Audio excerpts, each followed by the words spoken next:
Have you ever felt like you're studying and you're reviewing material that you want to learn, but you're not actually remembering what you're learning? Maybe a week goes by and you don't really remember most of what you've learned a week ago?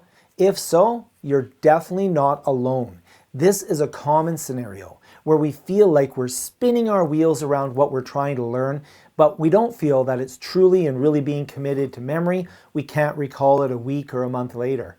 And this applies to both those that are trying to learn, the learner, as well as the creator of learning content, who's trying to design learning materials that stick, that allow true learning to take place.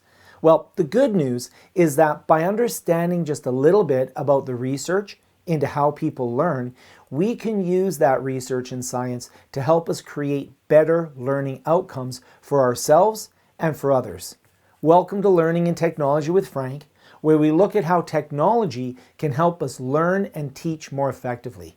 Today we're going to take a look at spaced repetition, what it is, how it works, and even how to create learning content that takes advantage of its power.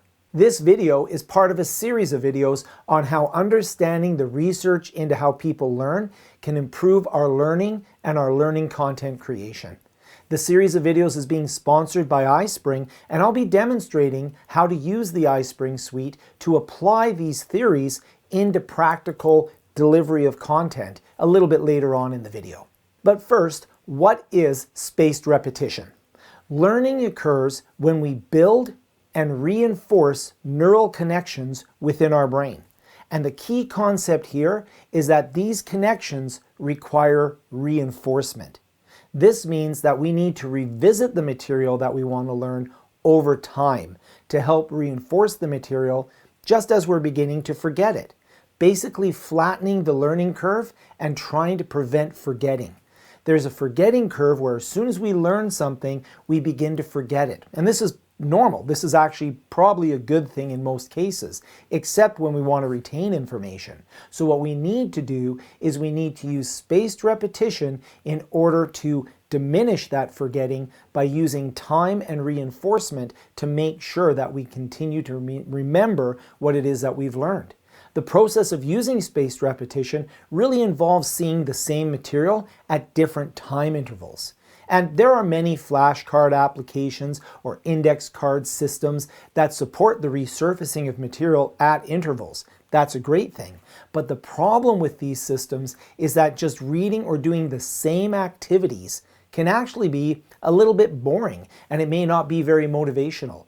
So spacing our review as a proven practice to commit what we've learned to memory is great, but we also want to find a way to make that review process more exciting and maybe a little bit more diverse.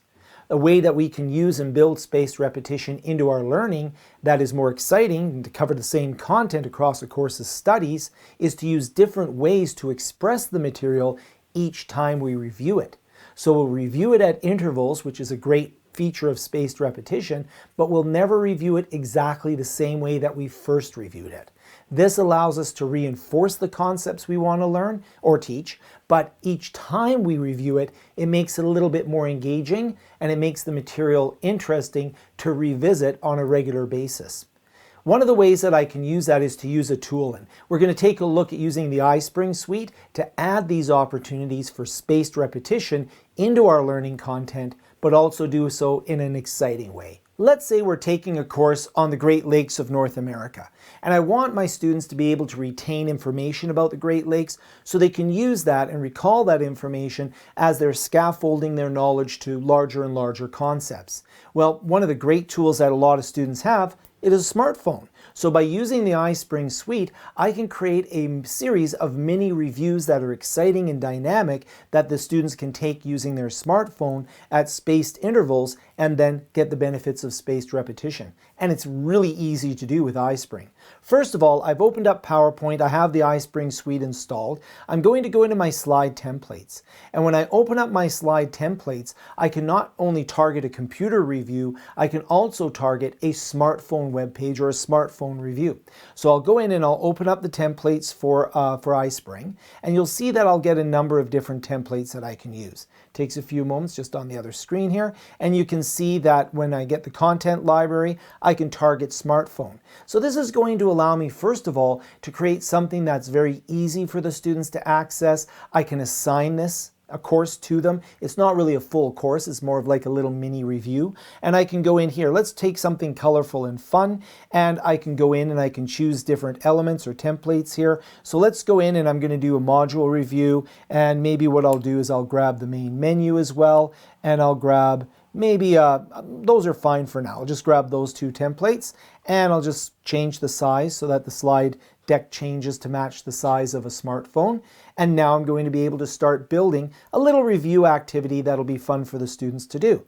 So I'll click and add a title, and I'm not going to go through and fully build this here in this demo. I'm just going to show you what I could do, but maybe I'll call this, Great Lakes Review 1, right? So we'll call this Great Lakes Review, and we'll call it 1. So maybe what I'll do is I'll give them a little review assignment the day after we study the Great Lakes. Maybe I'll give them a little review assignment a week later, and maybe I'll have a third level 2 weeks later, just to really make sure that they're able to space out and repeat the learning to make sure they're up to speed. And you can go and put in a description, the module and such. And then the menu here, I could put in the different menus in here, what I want to put in here.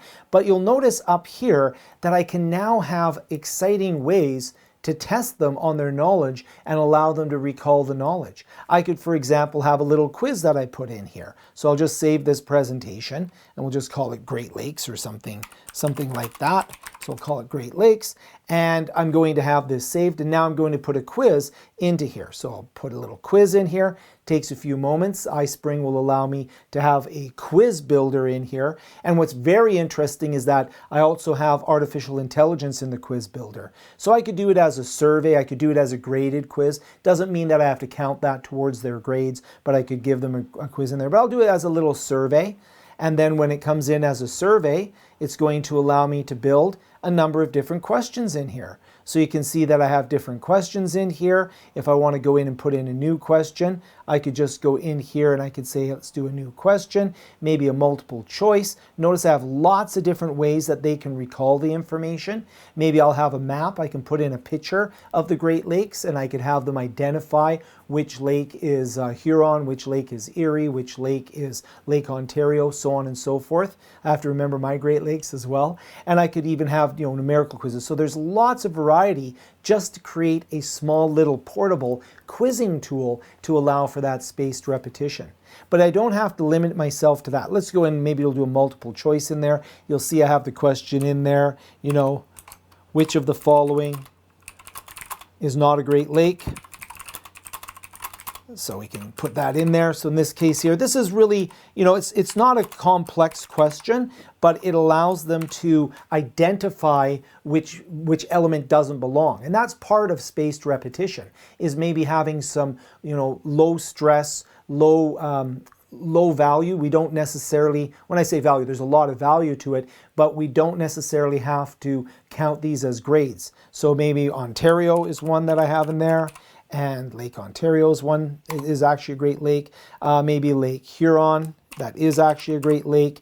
And Lake Bob, right? So what's happened here is through the process of having to identify the element that's not a Great Lake, I'm actually able to go through and have them reinforce the learning that Ontario and Huron are identified as being valid Great Lakes. And Lake Bob obviously is the one that's not the correct answer. So I can put that quiz in there as well. And so we go in there, and then when I'm happy with the quiz, I can save that. So we'll just go into the quiz here. We'll go in, save, and return to the course. And now that quiz will be inserted into the slide, and the student will have a little quiz on the portable device when I publish the course.